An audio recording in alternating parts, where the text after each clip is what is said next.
पारायण करते हैं, कोई मासिक पारायण करते हैं, कोई वार्षिक पारायण करते हैं, पर हमारा भगवत कृपा से सप्तवर्ष पारायण आज प्रारंभ हो रहा है।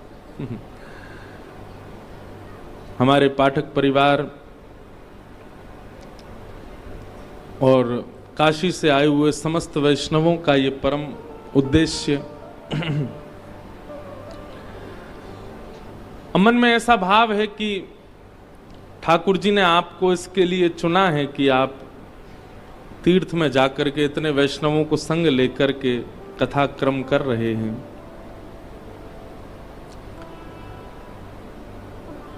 परंतु हमारे चित्त का भी ये भाव है कि हमें महादेव को कथा सुनानी है, और राम कथा पहले महादेव को ही सुनानी है। हम सत्य बता रहे हैं, हम यहाँ बैठे आप लोगों को हमको पता ही नहीं होता कौन बैठा है, क्योंकि कई बार क्या होता है कि जब प्रथम बार वक्ता किसी वक्तव्य को कहता है तो कई लोगों को पता भी होता है उसके बारे में, ये कथा पहले सुनी हुई है। और मानस जी का तो ऐसा स्वरूप है कि ज्यादातर लोगों ने मानस जी का पाठ और श्रवण इतनी मात्रा में किया होता है कि उनको याद ही होता है कि अब क्या प्रसंग है। लेकिन महादेव कभी ऐसे कथा नहीं सुनते, जबकि मानस जी महादेव की ही रचना मानी है। गोस्वामी जी ने तो लिपिबद्ध किया, गोस्वामी जी के चित्त में तो मानस जी को प्रतिष्ठित महादेव कर रहे हैं, पर मानस प्रकट तो महादेव ही करते हैं। पर महादेव जब कभी भी मानस जी की कथा होती है तो ऐसे बैठते हैं कथा में आकर के जैसे वे जानते ही नहीं है।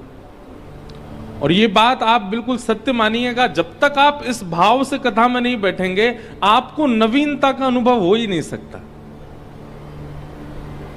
भाई, पानी हमने 1000 बार पिया है, लेकिन फिर भी पुनः पानी प्रकट होता है। आप उसको पी तभी सकते हो जब प्यास चित्त में होगी।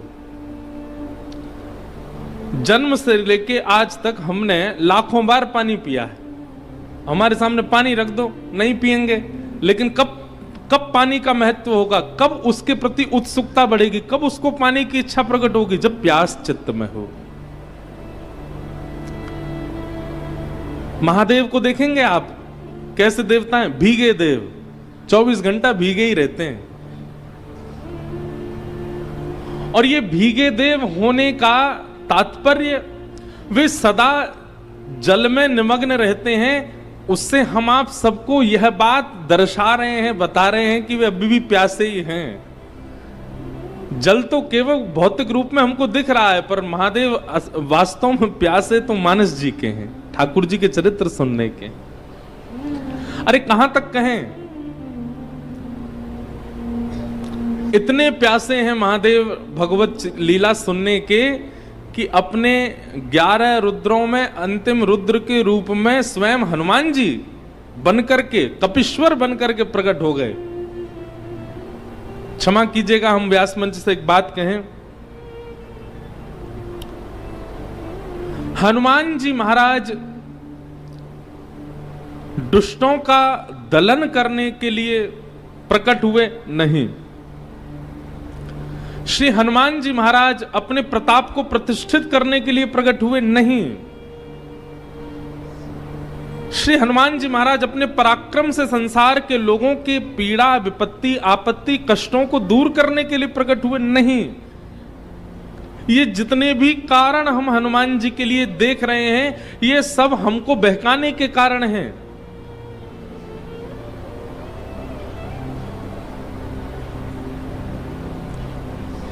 श्रेष्ठ भक्त का एक लक्षण होता है कि वो अपनी भक्ति को, अपने स्वभाव को छुपाता है। हनुमान जी महाराज ने विकट रूप धारण करके, गदा हाथ में लेकर के, बानर के रूप में आकर के, और अपने दुनिया भर के गोस्वामी जी से लिखवा करके प्रसंगों को हम आप सबके मन में ये बात प्रतिष्ठित करवा दी हनुमान जी ने कि वे केवल दुख दलन करने वाले हैं, वे केवल कष्टों को निवारण करने वाले हैं। भूत पिशाच निकट नहीं आवे, महावीर जब नाम सुनावे। ये सब हमको बतला करके हनुमान जी ने अपने मूल रूप को छुपाया है। हनुमान जी का मूल रूप ये सब नहीं है। हनुमान जी का मूल रूप तो प्रभु चरित्र सुनबे को रसिया, राम लखन सीता मन बसिया।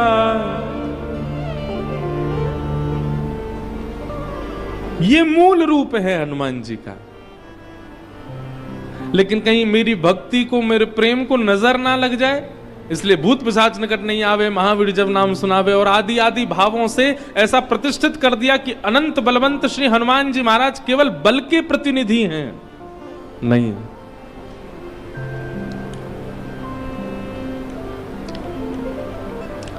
हनुमान जी तो अत्यंत प्रेम के सागर हैं।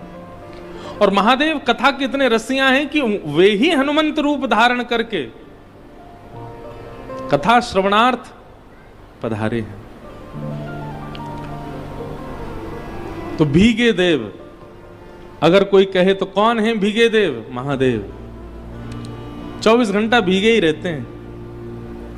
भीगे रहने का मतलब तात्पर्य क्या है? वे प्यासे हैं। किसके प्यासे हैं? रामचरित्र के प्यासे, कृष्ण लीला के प्यासे। हमारे ब्रजमंडल में कितने रूप हैं महादेव के। नंदगांव चले जाओ तो नंदीश्वर, गोवर्धन चले जाओ तो आशीश्वर, चकलेश्वर, मथुरा चले जाओ तो भूतेश्वर, और वृंदावन के तो सबको जानते ही हैं। वृंदावन में कौन है? गोपेश्वर। महाराज नंदगांव में तो श्री महादेव ऐसे बैठे हैं। कहां बैठे हैं पता है? यशोदा मैया लाला को जब नवावे, रसोई घर में वो गुसल खाने में ले जा करके जब लाला को नवाए वे, तो जहां से श्री लाल जी के तन पर पड़ने वाला जल जिस नाली से बाहर आता, महादेव वहीं बैठे हैं। ठाकुर जी का अभिषेक युक्त जल ही मोरी में है कि महादेव के ऊपर आता, वहीं बैठे हैं श्री नंदेश्वर महादेव। वहां बैठ करके श्री ठाकुर जी के चरणामृत से ही पूरे दिन अभिषेक अपना करते रहते हैं। ऐसे श्री महादेव रामचरित्र, कृष्ण चरित्र, रामलीला, कृष्ण लीला सुनने के अनन्य रसिया। तो हमने तो एक संकल्प धारण किया है मन में कि पाठक परिवार कथा कराए तो ही हम राम कथा सुनावेंगे। यह भी एक प्रकार से महादेव यूं कहेंगे कि भाई ये तो गलत है, पर अब हमने ये भी भाव रखा है कि हम अपनी प्रयास से भी करेंगे कि हम महादेव जहां जहां विराजने उनको श्री रामचरित्र सुनाने के लिए जाया करेंगे। और भागवत हम पूरी दुनिया को सुनाएंगे, पर राम कथा केवल महादेव को सुनाएंगे। अगर कल को कोई हमसे कहे भी कि हमें राम कथा सुननी है, तो हम कहेंगे ज्योतिर्लिंग में चलो, वहीं सुनाएंगे राम कथा। अब और कहीं हमको ऐसा लगता है कि हमको कहने में हम असमर्थ हो जाएंगे, पर वैसे तो अभी भी असमर्थ ही हैं। पर महादेव, ऐसा हमको बार बार कल से प्रतीत हो रहा है कि हम किसी को नहीं सुना रहे हैं, महादेव ही सुन रहे हैं।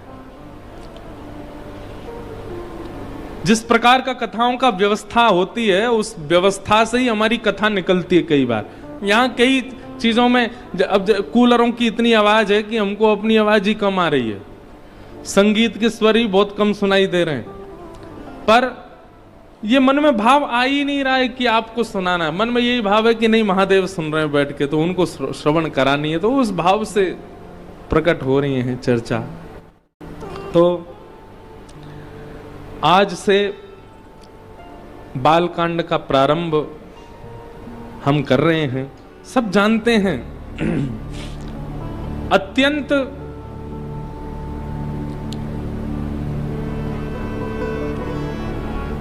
प्रणाम के प्रसंग है, वंदना प्रसंग है पूरा बालकांड। गोस्वामी तुलसीदास जी महाराज वंदना कर रहे हैं, और सबसे पहले वंदन किसको कर रहे हैं? जो सुमिरत सिद्धि होई गणनायक करिवर वदन, करौ अनुग्रह सोई, बुद्धि रास शुभ गुण सदन। बहुत ध्यान से सुनिएगा। सबसे पहले किसको वंदन कर रहे हैं? श्री गणेश जी को। गाइए गणपति जगवंदन, गाइए। विनय पत्रिका में गाइए गणपति जगवंदन,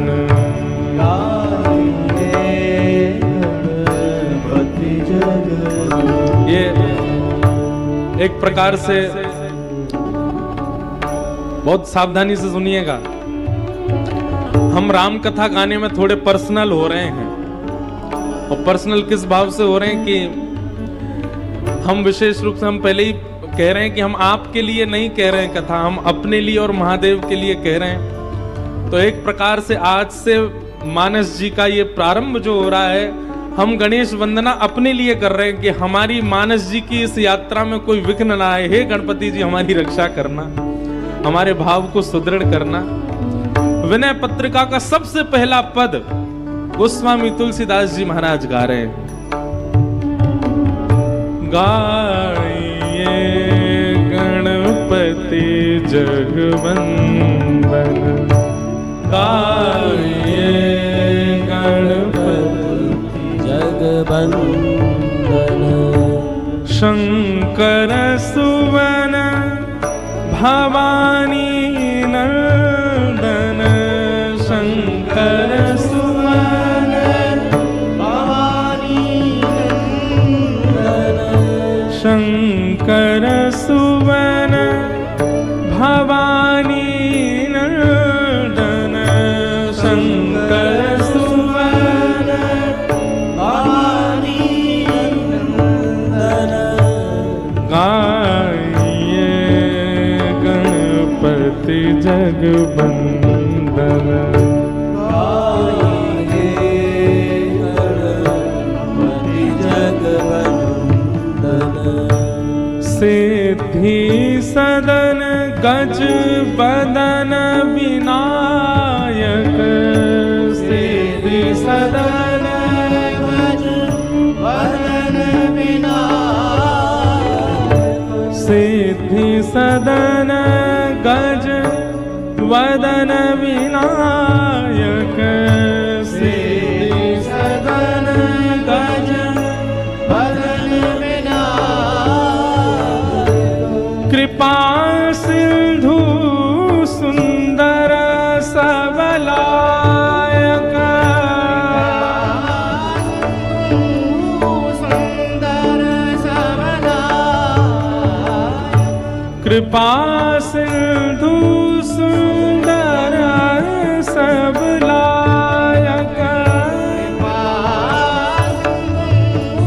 सुंदर सबलायक, गाइए गणपति जगवंदन, गाइए गणपति जगवंदन, हे गाइए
तुलसी।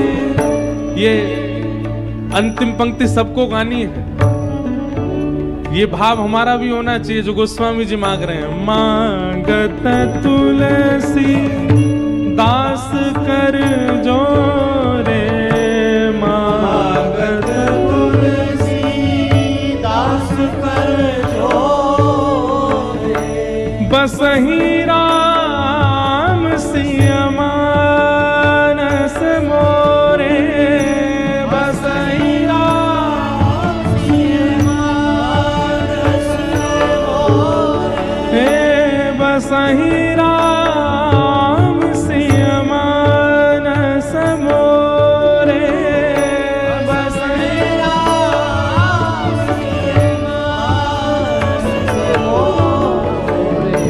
गाये गणपति जगवंदन, गाये गणपति जगवंदन, गाये गणपति जगवंदन,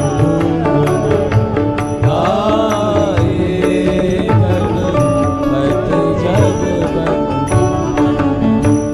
जो सुमिरत सिद्ध होई गणनायक कवि वैबदन, करो अनुग्रह सोई बुद्धि रास शुभ गुण सदन। गोस्वामी तुलसीदास जी महाराज गणपति वंदना कर रहे हैं। पहले सबसे पहला प्रणाम गणेश जी को कर रहे हैं। और जब संस्कृत का मंगलाचरण किया तो वहां पर भी वर्णानाम अर्थ संगानाम रसानाम छंद सामपि मंगलानाम च कर्तारौ वंदे वाणी विनायको। दो लोगों को वंदन किया है। सब लोग इधर देखो, सावधानी से सुनो। वाणी विनायको, हमारे जीवन को श्रेष्ठ बनाने में इन दो की ही सहायता चाहिए। पहली तो वाणी, वाणी यानी कि सरस्वती, वाणी की अधिष्ठात्री, और दूसरी विनायको, विनायक यानी कि गणपति। किसी व्यक्ति के पास ज्ञान अति सुंदर हो, शब्द भी बहुत अच्छे हों, बोलना भी बढ़िया जानता हो, स्वर भी बहुत अच्छा हो, स्वरूप भी बहुत अच्छा हो, सब कुछ अच्छा है, लेकिन मंगल करता गणेश जी यदि उसके पास नहीं है तो ज्ञान रावण के पास भी था, शब्दों का बोध रावण को भी था, सुंदर सुंदर प्रस्तुति बना करके महादेव को रिझाने की सामर्थ्य रावण रखता था, लेकिन निश्चित ही रावण के पास श्री गणेश जी नहीं है। और ऐसा मुझे कभी कभी लगता है कि रावण महादेव को प्रणाम करता था तो महादेव के बगल में बैठे हुए गणेश जी को देख करके रावण सोचता होगा, मैं महादेव का शिष्य हूं, आप महादेव के पुत्र हो, और पुत्र गुरु का, पुत्र और गुरु का शिष्य एक प्रकार से भाई भाई के समान होते हैं। तो भाई का नाता रखने के कारण कभी सम्मान बुद्धि शायद रावण के चित्त में प्रकट हुई नहीं गणेश जी के प्रति, इसीलिए उसका अनित हुआ। गणेश जी का सम्मान उसने किया होता, गणेश जी के प्रति उसका आदर भाव रहा होता। भैया आप महादेव के उपासक हो, इसका मतलब है कि महादेव पंचायतन संपूर्ण परिवार आपके चित्त में होना चाहिए। अकेले महादेव को भजने से कोई काम नहीं बनने वाला है। आपको नंदी को भी प्रणाम करना पड़ेगा, आपको सर्प को भी वंदन करना पड़ेगा, आपको परांबा जगदंबा उमा पार्वती को भी वंदन करना पड़ेगा, उनके वाहन को भी वंदन करना पड़ेगा, आपको कार्तिकेय को भी वंदन करना पड़ेगा, गणपति को भी वंदन करना पड़ेगा, तब ही महादेव उपासक आप माने जाओगे। हमें ऐसा लगता है रावण के नाश का कारण, नहीं तो लोगों के मन में संशय नहीं होगा कि महादेव की उपासना करी फिर भी रावण की ऐसी मति, महादेव की उपासना करी फिर भी रावण की ऐसी गति। उसने अकेले महादेव को पूजा, संपूर्ण पंचायतन परिवार को उसने वंदन नहीं किया, इसलिए महादेव की ऐसी गति हुई, इसलिए रावण की ऐसी गति हुई। लेकिन एक बात याद रखिएगा, राजा को बाद में प्रसन्न करो। मंत्री, महामंत्री, सेनापति और द्वारपाल, ये यदि पहले प्रसन्न हो गए तो राजा का प्रसन्न होना ना होना चलेगा, लेकिन मंत्री, महामंत्री, सेनापति और द्वारपाल यदि आपसे प्रसन्न हैं तो आपके सारे काम बन जाएंगे। अब देखो यहां रामेश्वर मंदिर में भले ही आप महादेव के कितने भी बड़े उपासक हो, भले ही आप काशी विश्वनाथ से आए हो, स्वयं बनारस से ही आए हो, इसका मतलब है कि महादेव से आपका सीधा संबंध है, लेकिन यहां के पुजारियों से आपका कोई संबंध नहीं। मंदिर के अधिकारियों से आपके 36 के आंकड़े हो गए। क्यों? आप हिंदी बोलते हो, वो तमिल बोलते हैं, वो किड़बिड़ करते हैं और आप हिंदी में बोलते हो अरे दर्शन करा दो हमको। द्वारपाल जो हैं उन्होंने पहले दिन आपको रोका और आप हठपूर्वक अंदर चले गए, उसकी नजर में चढ़ गए। तो महादेव आपसे कितने भी प्रसन्न हो, द्वारपाल प्रसन्न नहीं है, पुजारी प्रसन्न नहीं है, मंदिर के अधिकारी प्रसन्न नहीं है, तो महादेव कितने प्रसन्न हो, दर्शन नहीं होगा आपको। इसलिए महादेव भले ही अप्रसन्न हो, लेकिन महादेव के समीप रहने वाले सब आपसे प्रसन्न हो जाएं तो महादेव को प्रसन्न होना पड़ेगा। ठीक वैसे ही महादेव से पहले गणपति पूजो। 2 दिन हो गए हमको अभी तक रामेश्वर भगवान के दर्शन ही नहीं हुए, तो हमने आज पहले ही गणेश जी की वंदना करी है कि गणेश जी प्रसन्न हो जाएं। अभी पार्वती जी को भी प्रसन्न करेंगे, उसके बाद कार्तिकेय भगवान को भी नेक रिझाएंगे, राम जी को वंदन करेंगे, तो महादेव को कपाट खोलने पड़ेंगे, अपने आप सारी व्यवस्था करके हमको बुलाना पड़ेगा। वंदे वाणी विनायको, सबसे पहले सरस्वती और गणपति इन दोनों को वंदन किया। सरस्वती मात्र जीवन में आ जाए मतलब ज्ञान आ जाए, और गणपति ना आवे। गणपति का मतलब क्या है? विवेक, सही और गलत की पहचान। ये कौन कराता है? ये गणेश जी कराते हैं। और जिस पर गणेश की कृपा नहीं है वो विवेक शून्य हो जाता है। इसलिए पहले गणपति वंदन किया, जिनके स्मरण से सभी कार्य सिद्ध होते हैं। अच्छा एक बात बताएं, भागवत जी की एक बड़ी सुंदर कथा है। जब समुद्र मंथन हो रहा था, बहुत ध्यान से सुनिएगा, जब समुद्र मंथन, हमारे सौरभ भैया रोज हमको, जब हम आते हैं तो हमको नेक छेड़ देते हैं, बोले महाराज जी वृंदावन का भी कुछ रस सुनाओ। अब हमारी ऐसी भाव है कि हम राम कथा हमको साल में एक बार गाने को मिलती है, तो हमको यूं लगती है हम पूरा समय राम जी को ही दे दें। ठाकुर जी की लीला तो हम गाती रहते हैं दुनिया में, पर क्योंकि रामेश्वर भगवान के चरणों में बैठे हैं, यही रामेश्वर हमारे यहाँ गोपेश्वर बन के बैठे हैं, तो कहीं ना कहीं हो ना हो कृष्ण लीला प्रकट हो ही जाएगी। हम करेंगे नहीं, अपने आप हो जाएगी।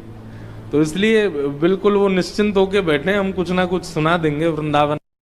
गणेश जी की बात सुनकर के ठाकुर जी बड़े प्रसन्न हो गए, बोले ऐसी बात नहीं है, और आपकी वंदना कर रहे हैं, आप तो केवल स्वीकृति प्रदान कर दो कि कार्य मंगल होगा, बाकी सब मैं संभाल लूंगा।